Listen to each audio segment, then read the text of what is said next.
ना समझोगे तो मिट जाओगे हिंदुस्तान वालों। तुम्हारी दास्तां तक न होगी दास्तां।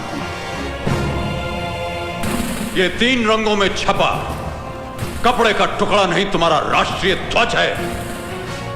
इसका मांग करोगे तो कभी सम्मान नहीं पाओगे। कौन हो तुम?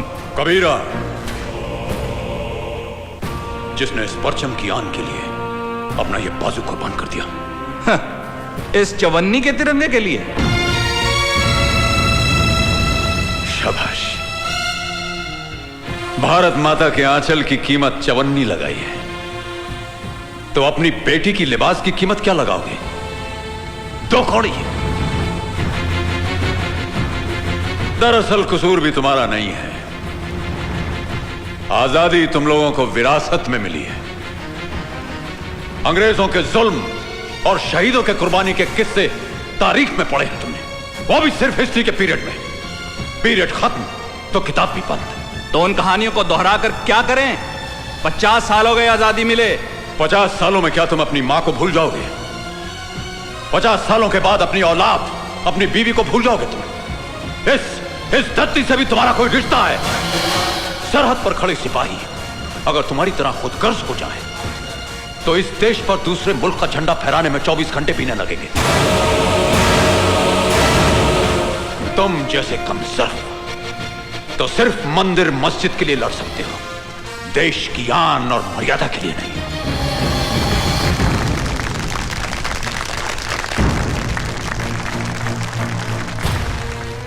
नहीं बेटे, नहीं।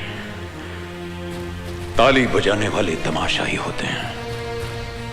मैं तो इस पीढ़ी को मैदान में देखना चाहता हूं। इनकी आंखों में वो जुनून देखना चाहता हूं कि दोबारा किसी की हिम्मत ना हो कि तुम्हारी सरहदों की तरफ आंख उठा करके देख सके।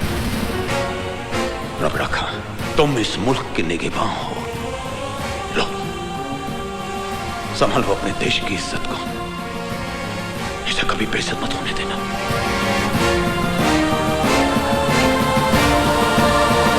जय हिंद। जय हिंद। आज बंटवारे को 50 साल से ऊपर हो चुके हैं, लेकिन पड़ोसी मुल्क लगातार इस कोशिश में है कि हमारे देश का विनाश करे। हालांकि पिछले 3 जंगों में वो हमसे बुरी तरह से शिकस्त खा चुका है, इसलिए वो आतंकवाद के जरिए हमें उकसा रहा है, हमें प्रवोक कर रहा है और हमारे स्टेट्स को हथियाने की कोशिश में लगा हुआ है। लेकिन उनकी इस कोशिश को नाकाम करने का एक तरीका है, और वो ये है कि उनके खिलाफ तमाम सबूत हासिल करके हम यूएनओ के सामने पेश करें, ताकि वो पड़ोसी मुल्क को एक टेररिस्ट स्टेट डिक्लेयर करते।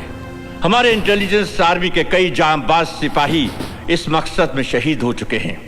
आज मुझे ये कहते हुए बेहद खुशी और फख्र महसूस हो रहा है कि हमारा एक जांबाज सिपाही इस मिशन में कामयाब हो चुका है।